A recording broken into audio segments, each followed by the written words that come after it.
Olá, olá! Olá vocês, olá todo mundo, como estão vocês, pessoas? Hoje estou fazendo essa gravação no domingo, domingão, você vê que tá tudo desligado aqui. Domingo, dia de não fazer nada. Edu, você falou que você não trabalha no domingo. Então, na sexta-feira, que seria o dia de gravar esse programa, eu dei aula. E aí, no sábado, eu dei aula o dia inteiro. Aí, à noite, eu tava morrendo. Eu falei, não vou gravar, não. Eu gravo do domingo. Então, cá estou eu. Domingo de manhã, são 11 horas e 22 minutos, pré-almoço de domingo. E vamos fazer as análises dos setores da Bolsa. Estou aqui com a minha telinha já preparada, prontinha, com os rabiscos da semana passada. Eu ia gravar um pouco mais cedo, mas o Profit, muito obrigado, desconfigurou tudo, né? Eu tive que montar a tela tudo de novo. Agora eu salvei uma cópia. Vamos ver se ele segura. Mas vamos lá. A ideia desse tipo de análise é olhar os setores. Se o setor é a resultante de um conjunto de ações daquele setor, se você tiver um olhar para onde vai o setor, você poderá estimar para onde vão as empresas com ações daquele setor. Essa é a ideia. Então, eu tenho aqui basicamente 9 setores, mais aqui nessa telinha do canto aqui, índice Bovespa e dólar futuro. Então, se você quer ver só índice Bovespa e dólar futuro, pula já para o fim do vídeo, é a última coisa que eu olho. Mas vamos lá, setor a setor. Começando pelo índice de agronegócio. Se você olhar aqui, o índice de agronegócio tem todas essas empresas aqui, são Klabin, M. Dias Branco. Então, se você investe em alguma dessas empresas, 3Tentos, Ambev, Arezo, Arezo é agronegócio? Sim. Couro, boi, assim por diante. Camil, Jales Machado, Pão de Açúcar, Raízen, Randon, essas empresas todas estão direta ou indiretamente ligadas ao agronegócio. Então, aqui está o índice de agronegócio. Eu não sei se... Eu vou tentar colocar esses links na descrição do vídeo, mas parece que tem um limite de tamanho. Os links são grandes, né? Olha o tamanho do texto aqui do link. Eu vou tentar colocar. Se eu conseguir, é só você clicar lá embaixo, você vai dar de cara com essa tela aqui. Se eu não conseguir, você dá uma procurada, procura lá no Google, B3 e agro composição, ou B3 composição e agro, você chega nessa telinha aqui. Beleza? Assim será com todos os outros índices. Então, vamos lá. Índice de agronegócios. Então, o que ele fez? Deixa eu dar uma olhada primeiro no gráfico limpo. Como eu prometi, eu estou tentando usar indicadores nas análises. Por quê? Porque muita gente utiliza indicador, né? E eu não. Então, mas em respeito às pessoas que utilizam o indicador, eu vou colocar pelo menos uma média móvel, uma banda de Bollinger volume, que é o que a maioria das pessoas usa em média, né? Esse índice aqui é um pouco recente, né? Então, perceba, deixa eu colocar aqui, eu esqueci de colocar, claro que eu esqueci de colocar minha barra de estudos do lado direito. Perceba que ela não conseguiu, as empresas, o conjunto de empresas desse setor não conseguiu superar e nem atingir o ponto máximo que aconteceu em 1º de junho de 2022, 1º, 2 ou 3 de junho de 2022. E aqui ele está fazendo um movimento como se fosse uma bandeira, né? Uma bandeira de baixa. Tem cara de bandeira, sim, né? Então, se você tiver com este olhar, né, então as empresas desse setor subirão se superarem, se esse índice superar 1,757, mas ele tem uma resistência aqui em cima. E cairão se eles fechar candles abaixo do 1678 aqui, né? Então, eu tenho essa pequena congestão. Por outro lado, se eu olhar aqui com indicadores, veja, ele atingiu o máximo da banda de Bollinger, configuração normal de banda, né? 20 períodos com 2 desvios. Então, ela rompeu para baixo da média de 20, fez um pullback e fez um candle baixista, indicando uma possível queda.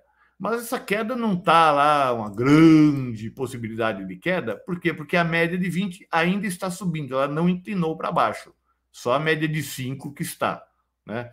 Então, como a média de 20 é mais forte, o mercado ainda mostra que tem alguma possibilidade de voltar a subir fazendo aquela bandeira de baixa que a gente falou, né? Pode ser, nós não prevemos o futuro, mas no momento ainda é baixista. Então, entre baixista e lateralização para as empresas desse setor. Vamos olhar agora o índice de commodities. Veja, a B3 não tem um índice de commodities, ou eu pelo menos não consegui localizar. Então, eu uso esse ETF, que é um ETF do Banco BTG Pactual, né?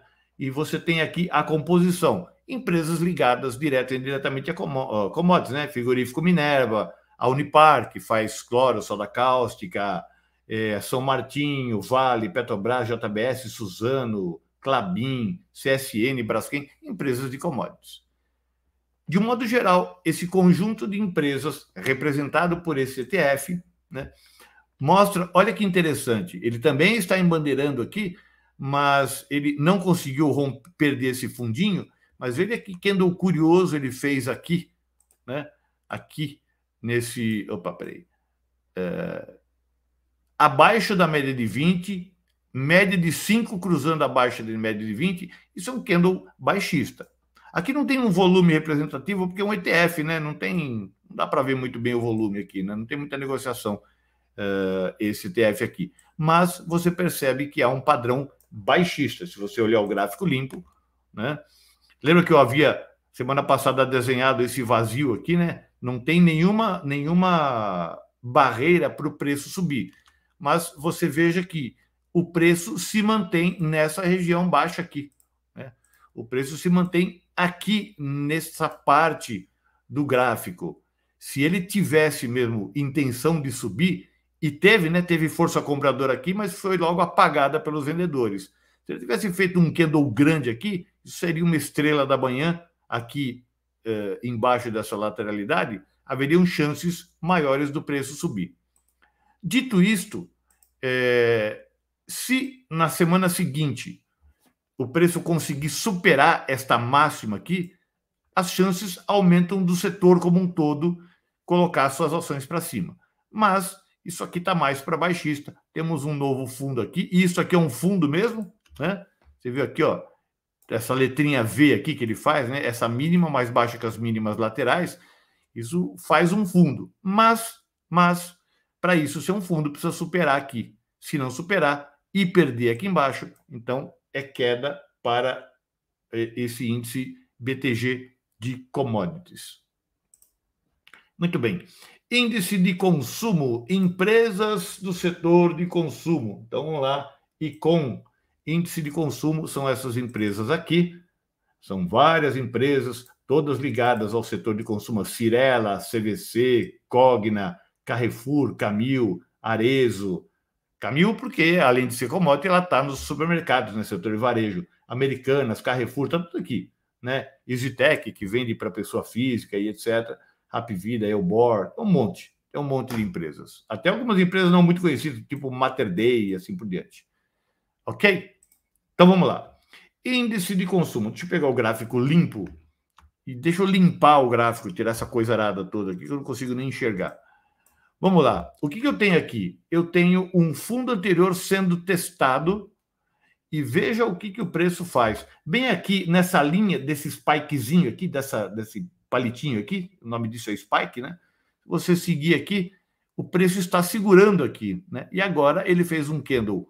Embora seja um candle verde ou um candle positivo, ele houve uma recusa e ele não está conseguindo superar esse topinho aqui. Ele não está conseguindo fechar candles acima desse topo. Então, a tendência principal é de baixa, mas temos uma linha de tendência de alta aqui que está segurando o preço. Para eu acreditar na queda, veja, esse suportezinho não foi superado, ele colocou um pavio aqui. Para a gente acreditar na queda das empresas do setor como um todo, ele teria que fazer isso aqui, ó, romper a LTA, fazer um candle para baixo, rompendo inclusive esse fundo, que ele poderá fazer isso em um ou dois candles ou ao longo da semana, né?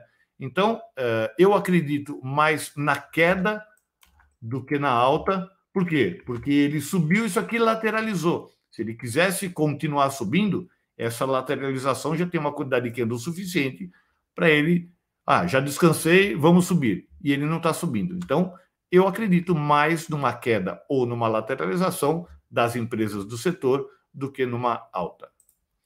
Muito bem. Índice de dividendos. Para você que tem uma carteira de dividendos, mas gosta da ideia de ver o preço das suas ações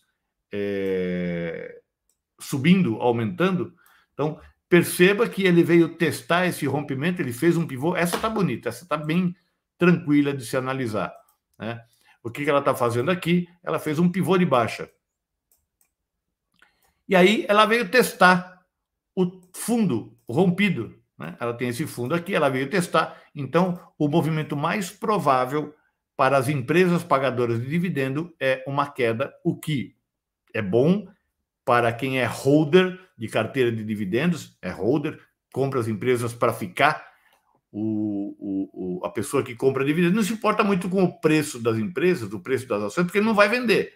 Mas ele se importa com o preço porque ele quer comprar barato. Ao comprar barato, ele tem dois benefícios. Ele consegue comprar mais com o dinheiro dele e ele consegue baixar o seu preço médio. E o terceiro benefício seria aumentar o seu yield on cost. Então, dito isto, veja que candle bonito ele fez no teste desse fundo aqui rompido. Isso aqui é um last kiss.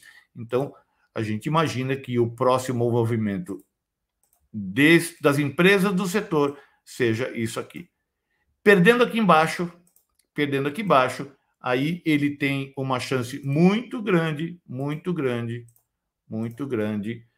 de cair, porque ele tem um grande vazio aqui. Teria só um ponto para segurar, que seria aqui, né? Talvez aqui, que seria também uma queda de Fibonacci, né? Uma retração de Fibonacci. Deve estar 61,8%. Deixa eu ver se eu sou bom de imaginar Fibonacci sem a ferramenta. 61,8. Estou ficando bom nisso, hein?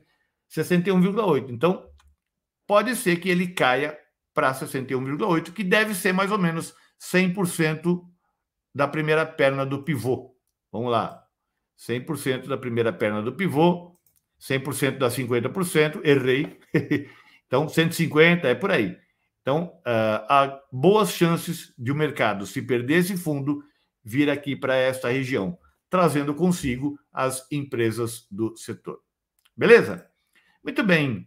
Índice das empresas de energia elétrica. Vamos olhar para cá. Deixa eu ver. Eu não tinha mostrado, né? O IDIV está aqui, né? Essas são as empresas que pagam dividendos. E agora vamos olhar as empresas do índice de energia elétrica, que são essas aqui. Né? Então, eu tenho aqui, deixa eu ver. Eu queria tanto ver a 120. Não, são só 20 mil, são poucas mesmo, é verdade, não tem. Aqui, ó. AES Brasil, Alupar, Auren, Semig, Coelce, Copel, Equatorial, Engie, Neoenergia, Taesa, Transpaulista. Essas empresas todas fazem parte do setor de energia elétrica. Bom também para quem quer uma carteira de dividendos e bom também para quem está começando a investir e quer uma ação bem café com leite, bem tranquilinha, que não vai mexer muito, não tem muita volatilidade, não está muito sujeito a notícias, porque elas têm uma estabilidade de receita ao longo de muitos anos, etc. Então, para quem está começando, investir no setor elétrico, eu acho sempre uma boa ideia. Então, vamos lá. Empresa do setor elétrico fez um topo duplo aqui, mas ainda não é topo duplo. Ele só será considerado topo duplo quando perder esse fundo, o que eu acho pouco provável. Ele fez um retorno aqui que não chega a ser um Fibonacci perfeito, né? Ele bateu aqui na 38,2, fez esse amontoado de candles aqui, né? E agora ele fez esse candle altista aqui, parece um picolé, eu chamo de candle picolé, parece um sorvete de palito, né? E aí, isso é um candle altista, uma figura forte. Só que no dia seguinte ele faz um descanso bem logo depois de uma acumulação. Então, ele não está muito convicto de alta. Eu só acredito em alta para as empresas desse setor se romper aqui, se esse índice romper o outro 83783. Aí sim, ele tem um bom espaço vazio, né, aqui para poder subir e buscar o topo histórico aqui, né? Agora, se ele começar a encebar aqui, começar a perder essa mínima, deixa eu tirar o Fibonacci daqui, se ele perder essa mínima aqui e ficar preso nesse range, então as chances são de um período maior de lateralização. Então, quando que eu acredito numa subida? Quando ele ganhar essa máxima aqui, 83,783. E quando eu acredito numa queda? Quando ele perder a mínima dessa congestão nos 81,578. E aqui também temos outro vazio gráfico que poderá deixar o preço cair bastante. E o único ponto de atenção aqui seria o topinho anterior aqui, que é uma congestão aqui, né? Ele pode segurar o preço ainda aqui. Se passar daqui para baixo, ele vem buscar esses níveis inferiores aqui. Beleza? Então, fique atento às empresas do setor. Se você pretende comprar ações para dividendos, fica de olho nisso aqui, porque se ele perder isso aqui, espera, porque vai dar para comprar mais barato. Muito bem. Vamos lá. Fundos imobiliários, também para quem gosta de uma carteira previdenciária, fundos imobiliários está bombando, né? E a ideia é que ele suba mais ainda, porque ele tem uma relação bastante forte com a nossa inflação, com o nosso Tesouro Direto, com a nossa taxa Selic, com o IGPM, com o IPCA, essas coisas todas. Então, quanto maior o IGPM, IPCA, esses índices todos, mais barato ficam os fundos imobiliários. Agora, quando a perspectiva é de queda desses indicadores, o mercado já precifica os fundos. Então, na análise gráfica, você vê que ele é bem bonitinho, né? Ele é pouco volátil, quase não tem pavio, mas ele está fazendo aqui uma barra vermelha ignorada, né? Setup do Oliver Velez. E aí, se ele ganhar essa máxima aqui, ele deveria ter ganho no próximo candle, né? Mas eu sempre dou uns 2 ou 3 candles de lambuja aqui, né? Mas se ele ganhar essa máxima aqui, ele tende a subir. Então, se você pretende colocar dinheiro em fundos imobiliários, aproveita antes que suba, porque eu acho que isso aqui vai subir mais. Ok? Muito bem. IFIX. E eu mostrei aqui o IFIX. Cadê o IFIX? IFIX de fundos imobiliários. Está aqui. Eu vou ver se eu consigo, se cabe, porque são 5.000 caracteres a descrição do vídeo. E eu tenho um monte de coisa que eu escrevo ali, né? Não sei se somando tudo cabe. Se não couber, você dá uma olhadinha, procura B3, sei lá, IFIX, composição, que você chega nisso aqui. Então, esses aqui são os fundos imobiliários que fazem parte aí do IFIX. Beleza? Vamos ver agora empresas do setor financeiro. Cadê? Financeiro. IFNC, estão elas aqui. Sula 11, Sul América Seguro, Santander Banco, Porto Seguro, né, Itaú Unibanco, Cielo, Caixa, Bradesco, BB Seguridade, Banco Pan, B3, ABC Brasil, que é o Banco da Líbia, está tudo aqui.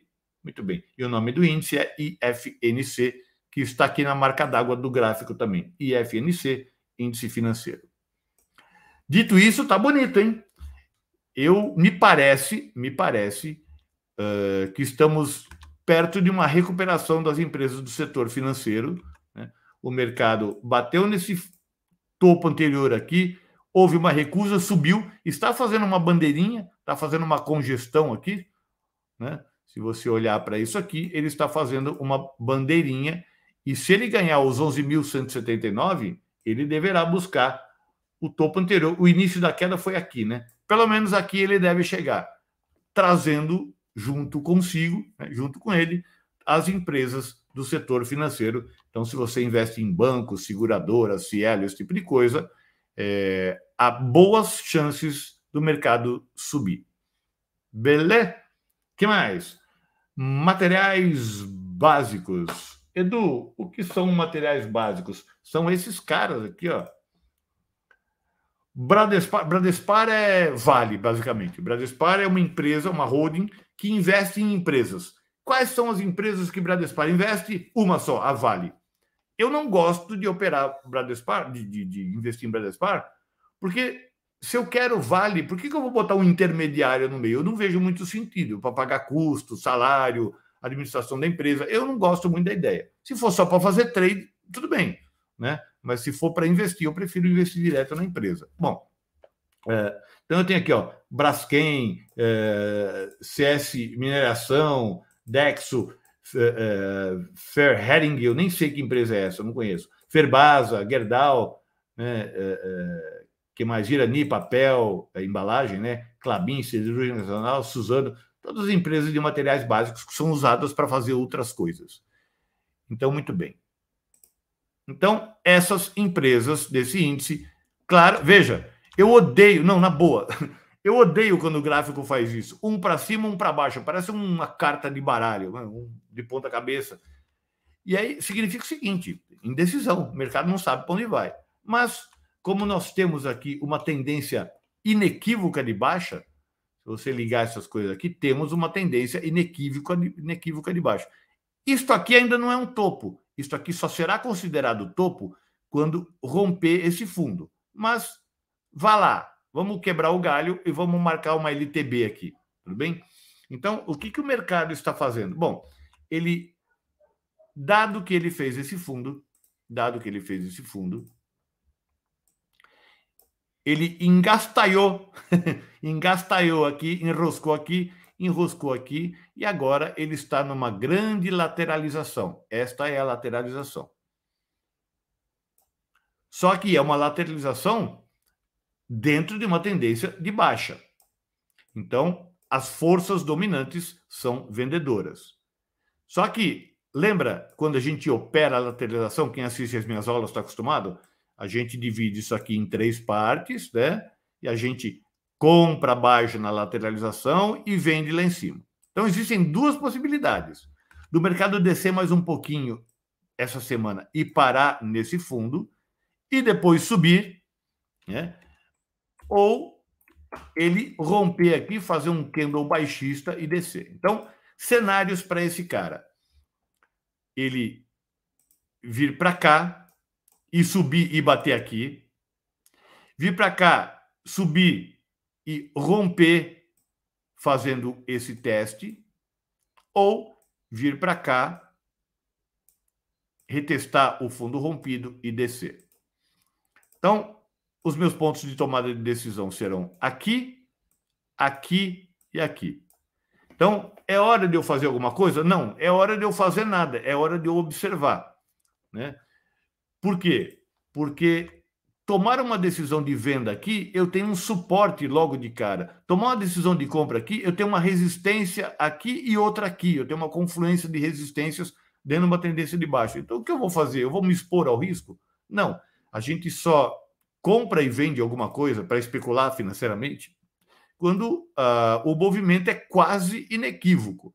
Então, isso aqui estará em alta se ganhar esse ponto aqui, né? A partir daqui ele estará em alta, a partir daqui ele estará em baixa. Então, enquanto isso, eu não faço nada. Quer arriscar comprar baixa na lateralidade? Quer comprar aqui, tentando ver se ele chega lá? A vida é sua, o dinheiro é seu. Mas se você quiser fazer isso, faça com menos dinheiro. Eu gosto muito da ideia de fazer preço médio para frente. Quando eu chego num suporte e é um suporte muito forte e a subida é quase inquestionável, eu compro um pouco aqui, vou comprando, porque aí quando eu chegar aqui em cima que ele romper, eu já estou com um preço médio mais ou menos aqui, né? E eu já posso fazer uma realização parcial. E aí eu deixo o preço andar até aqui. Lembrando que eu tenho esse cara aqui também. Então, assim, hora de fazer nada nas empresas desse setor. Beleza? Que mais? Deixe-me ver aqui. Imate. Agora, índices das empresas do ramo imobiliário. Imobiliário, na verdade. Quais são? As construtoras. Deixa eu botar aqui, ó.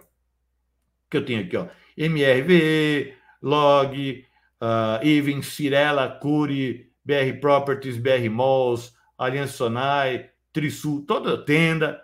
Tenda, aliás, tem crescido bastante. eu tenho passado pela cidade, eu moro aqui em São Paulo, eu moro na região do ABC, mas São Paulo é quase a mesma coisa. E eu vejo muitas construções da tenda, mas muitas construções. A tenda, ela faz imóveis, pelo menos as construções que eu passei, são imóveis populares, para classe C e D, bem popular mesmo, imóvel baratinho. E ela constrói, assim, um monte de prédios, ela constrói conjuntos habitacionais inteiros, né? Então, é uma empresa que tende a crescer. Mas lembrando que o setor imobiliário ele tem ciclos de alta e ciclos de baixa. E isso tem a ver também com os ciclos da economia, porque você só compra um imóvel, principalmente em classe C e D, ela só vai entrar numa dívida de 30 anos se ela puder pagar. E ela só vai confiar que ela pode pagar se ela tiver emprego. E ela só vai ter emprego se a economia estiver bem. Então, economia bem, setor de construção civil bem. Economia mal, setor para. Esses são os ciclos. Beleza? Dito isso, veja, está bombating. Olha que candles bonitos que ela está fazendo aqui, né? Claro, eu tenho aqui esse topinho, parou bem aqui, mas eu entendo que se este setor conseguir colocar um candle, fechar um candle grande aqui para cima, ele muito provavelmente vem buscar esse alto da lateralização aqui, né? Tem um caminho bom para frente. Se você olhar para isso aqui, né, desse rompimento, desse topo rompido aqui, tem 7% ainda, mas pelo amor de Deus, não vai me comprar o rompimento do topo, porque ele pode fazer um rompimento falso e o seu stop está aqui embaixo, né? 9% de stop. É um stop, 8, 9% de stop, é um stop grande. Espera romper primeiro, ou se você tiver paciência, se você for um monge chinês, com aquela paciência infinita que os monges chineses têm, você espera ele vir para cá, aí você começa a olhar para as empresas do setor. Beleza? Muito bem, está quase acabando. Chegamos agora, Imob, sim, chegamos agora no índice Bovespa. Esse todo mundo sabe, está aqui, né? Eu nem lembro quantas empresas são 60 ou 70 empresas. Esse número muda bastante também, né? Mas vamos lá. Então, são as empresas que fazem parte do índice Bovespa. Está em todos os lugares isso aqui. A gente até opera mini índice, que é o futuro desses caras aqui. Dito isto, o índice Bovespa, ele parou nessa região aqui de resistência, todo mundo falando, agora vai, né? Agora vai. Eu também falei agora vai, mas antes de falar agora vai, eu adverti, se você olhar o vídeo da semana passada e olhar os meus vídeos, você vai perceber que eu sempre digo, isso aqui está muito esticado, isso aqui esticou muito, né? Está na hora de um pullback, está na hora de uma correção. E aí eu me lembro claramente que eu mostrei que nos períodos que antecedem a eleição, né, agosto, setembro, começo de outubro, o índice lateraliza. Então, existe alguma chance desse cara ficar preso numa lateralização aqui antes de cismar e andar, até outubro. Eu não sei se ele vai fazer isso, mas ele tem feito isso nas últimas eleições. Então, há uma possibilidade de ele fazer isso aí, né? Então, eu esqueci dos indicadores. Olha lá, calma, eu aprendo. Você vê que ele segurou na média de 200 aqui, né? Só que quando ele bate na média de 20, ele faz aqui um candle baixista, embora seja um candle verde, um candle positivo, houve uma recusa bastante grande aqui, né? Então, eu acredito nessa lateralização e acredito que ele deva ficar aqui por baixo ainda, né? Eu só acredito que o índice Bovespa e o mini índice, esses caras, caiam se ele perder esse fundo aqui, que é a média de 200 do diário. Para subir, ele tem que superar esse cara aqui. Mas de boa, pessoalmente, né, eu posso estar completamente errado, porque eu não sou mãe de Ná, eu não vejo o futuro, mas dado o histórico das últimas eleições, eu acho que ele não deve fazer mais uma pernada dessa no curto prazo, não. Depois de outubro, etc., aí sim, eu acho que ele anda, vai depender de quem ganhar as eleições também, embora o mercado, como eu disse, o mercado não gosta de susto, o mercado não gosta de incerteza. O mercado sabe como é que é Lula, o mercado sabe como é que é Bolsonaro, conhece as duas gestões, né? Então não vai ter uma grande surpresa. Seria, o Tiririca virou candidato e ganhou a eleição. Aí é uma surpresa, o mercado, como assim? Aí é uma surpresa, é algo que o mercado não estava contando, não estava esperando, né? Mas o mercado já fez a conta das probabilidades. Lula, se o Lula desiste entre o Ciro Gomes, como é que vai ser o Ciro Gomes? As chances. O mercado já precificou isso tudo, né? Então, eu não acho que teremos um grande movimento. Você que opera opções, quer fazer straddle, strangle, essas coisas, eu não sei se vai valer a pena, porque são operações com opções muito caras e o mercado, eu acho pouco provável que o mercado dê uma pancada para cima. Beleza? E finalmente, para encerrar, temos aqui o dólar. Deixa eu limpar essa coisa arada toda aqui. Excluir todos os estudos de Dolfut. Beleza? Eu uso o dólar cheio porque é ele que manda ainda. Então, temos aqui, embora ele tenha feito esse W, ele está abaixo da média de 200, né? E aqui ele não rompeu essa máxima aqui, né? Ele tentou romper essa máxima, não conseguiu, fechou um candle para cima, fechou outro para baixo. Então, eu ainda acredito num movimento de queda do dólar para o curto prazo, até porque ele está fazendo pivôs de baixa, né? E aqui ele lateralizou, né? Aqui ele lateralizou. Isso aqui, isso aqui, isso aqui, isso aqui é uma lateralização dentro de uma tendência de baixa representada pela média de 200 caindo. Então, eu sou vendedor para dólar. Eu ainda acredito numa venda do dólar. Eu acho que o dólar só será para cima se ele conseguir fechar ao longo dessa semana um candle acima do 5,292. E aí ele deve buscar esses patamares aqui, ó. Primeiro 5,400, 5,398 e depois, que eu acho pouco provável, dólar voltar para 5,600. Pouco provável ele voltar para 6, né? Aí eu acho bem difícil o dólar voltar para esse patamar aqui de R$6. Eu não vou dizer impossível, porque no Brasil nada é impossível, né? Mas eu acho pouco provável. Pode acontecer? Sim, claro. O mercado faz o que ele bem entender, a gente tem que ir atrás, né? Mas, mesmo assim, estamos longe de chegar nos R$6, né? Ele precisa passar por todas essas barreiras aqui antes de chegar lá. No momento, ele ainda está em queda. Ok? Então, esta foi a minha visão do mercado, dos setores do mercado para esta semana, que começa no dia segunda-feira, amanhã, começa no dia 5 e vai até o dia 9. Lembrando que temos um feriado, 7 de setembro, data tão festiva, foi a independência dessa... Eu estou cantando, isso é a letra de uma música, de comemoração ao 7 de setembro.